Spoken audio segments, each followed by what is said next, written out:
Okay, folks, this is a instructional video on our new sound system at Our Lady of the Lakes Catholic Church.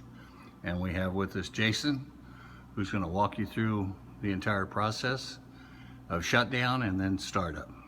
You got it, Jason.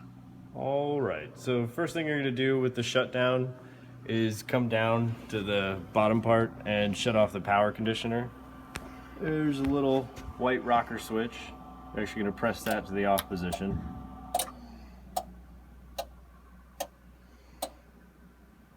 And then you've got the console button, which you hold down for a second until you see it start to blink yellow. Once it starts to blink yellow, you tap it again and it shuts the console off.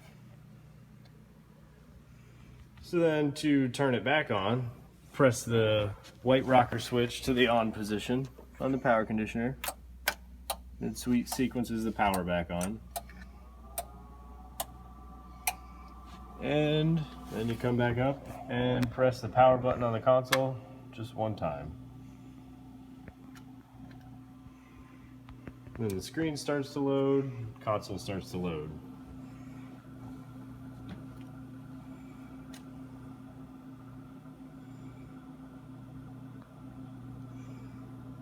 Usually takes a minute or two to load.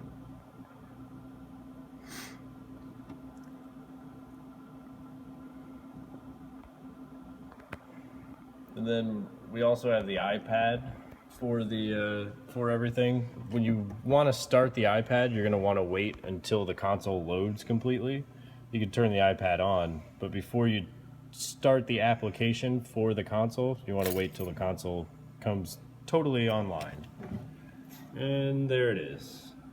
So the console is totally online. First thing you want to do if you're opening up and getting ready for the morning for a new show is you're going to want to go to Show on the menu.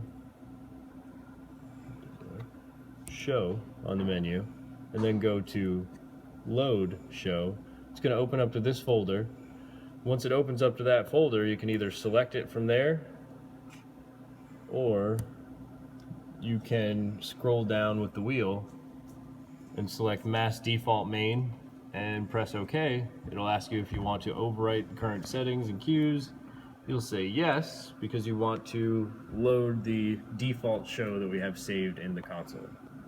Once that default show loads up, all your volume and faders and on-off mutes will all be saved from the previous show and default to the main. Once you do that, when you want to use the iPad as well, you're going to come to the iPad and press the Visi remote button. It'll automatically connect, and then you basically have... The lights are interfering with the picture. Nice. You basically have the same console control.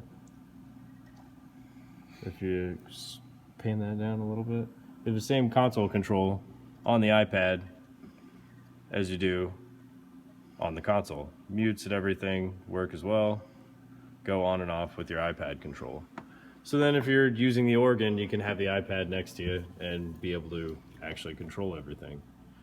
One more little note is that these are your channel faders. So these are going to be your individual inputs, microphones, like line levels, the microphones on the altar, on the podium. They're all labeled individually, wireless microphones and everything. But besides those channel faders, over to the far right, you have your master fader, which this one right here is actually going to control your main speakers, the main speakers going to the audience.